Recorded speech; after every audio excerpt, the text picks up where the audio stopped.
Well, here we are. We finally made it up to Washakum. Beautiful day today. It's Friday afternoon. Minor problem with the air compressor. It's about 40 people trying to use it. So we don't have enough air, so we changed over to an electric blower we borrowed. And we're getting ready to rock and roll. A lot of beautiful engines here today, and turns out I think it's going to turn out to be a really great meet. So we'll see you out on the track. I'll give you a little narration of the railroad. It's a beautiful railroad through the woods. And the track's a little crowded this morning. It's Friday morning here. And going up and down a lot. And we're climbing grade right now. And the grades are short. And you crest the grade and then you're kind of coasting again. And we're going to come into the junction down here, which is pretty cool. And then we'll be coming back on the track to our left here. And we're going to head around to the left underneath the other covered bridge here. And then we're going to go past Page Station on the right. Now you got to punch it going up this grade. It's pretty heavy. As you can see, Dan's just eyeballing right through here.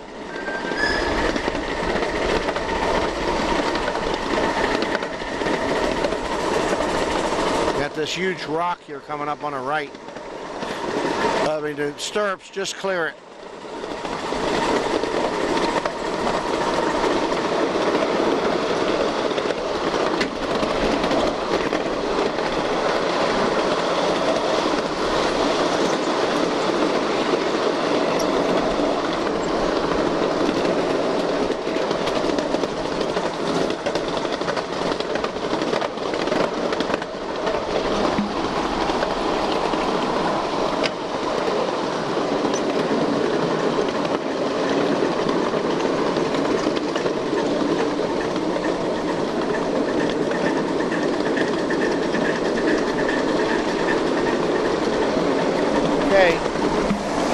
It's Saturday morning here at New England, Washakum Live Steamers.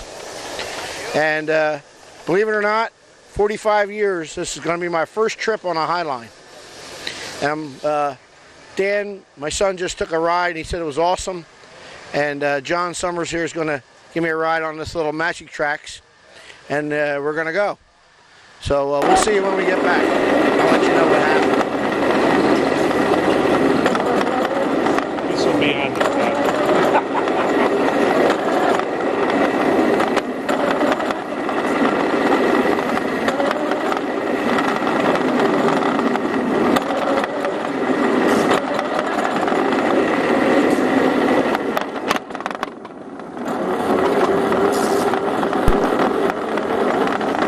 Okay, well, that was my first experience. How was it, John? Awesome. Good time.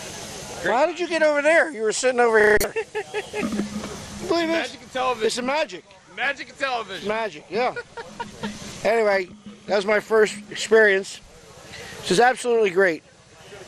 Monday morning, we're going to start a Union Pacific Big Boy in 1 inch. Okay, we're here this morning with Jack Bowden. Why not? Did I say that right? Yes, you did. Okay. And he's out from the West Coast, and he just loves this 3/4 stuff. And I just took my first ride, as you well know. And I find it to be really cool. So what did you think of it, Jack? I've wanted to come to this club for years, and I've emailed people and sent drawings, and one of the things I said is I'm going to meet a bunch of old friends I've never met before, and David here's one of them, and I've met some really neat people, and I've seen some just gorgeous 3/4 inch scale and larger equipment. Went for a ride on the Highline.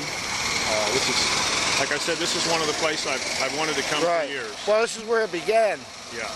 In this country, anyway. Yeah. Back in the 30s, I guess, right? I don't know the exact date, but not far from here in Danvers. Danvers is where they had a track there, and I think some of the track or something here is part of that track. I don't know what, but I just took, like I said, I just took my first ride, and wow, it's an experience. It's an experience. Okay, yeah. So now you're building the 3/4 inch 060. Yes, yeah. USRA 060, Henry Covington design. Yeah. And he had a, I think he made some other ones too, right? Pacific. P7. His first engine was a half-inch scale B&O P7. Right. That I think he built actually for the B&O Railroad. Oh yeah. And then I think he did a larger one, 3/4 inch or 1-inch scale. I'm not real sure. He was a very talented fellow. Yeah.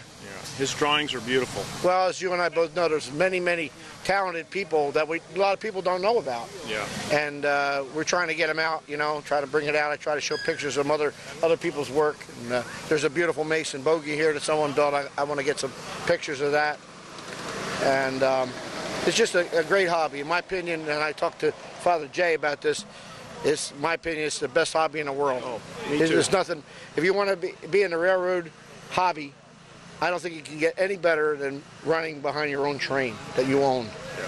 I mean, there's the big stuff and all of that, but the 1.5 inch and all the way down to the smaller stuff gets up to the 15. I think you're different ballpark there. And there's no sense of satisfaction and accomplishment like running a locomotive that maybe you just rebuilt it, repainted it, but there's no sense of satisfaction like running the locomotive that you built. That's true.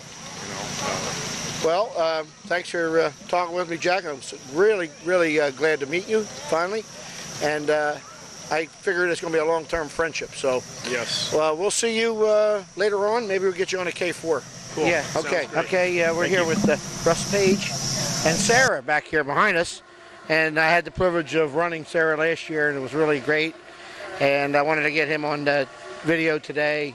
Tell us about Sarah. Had a little bit of an accident last year. Yeah, unfortunately, a tree decided to prove that gravity still worked and came right down through my shop roof this spring. And unfortunately, Sarah was below her. Well, but I guess the tragedy turned into something a little bit different, because now if you back out, you can see a little bit. Sarah's now green instead of red, and got a nice coat of paint. It's starting to look really great, Russ. And this is your first fire up since the accident, so should be okay though. I want to stand too close. Oh, okay.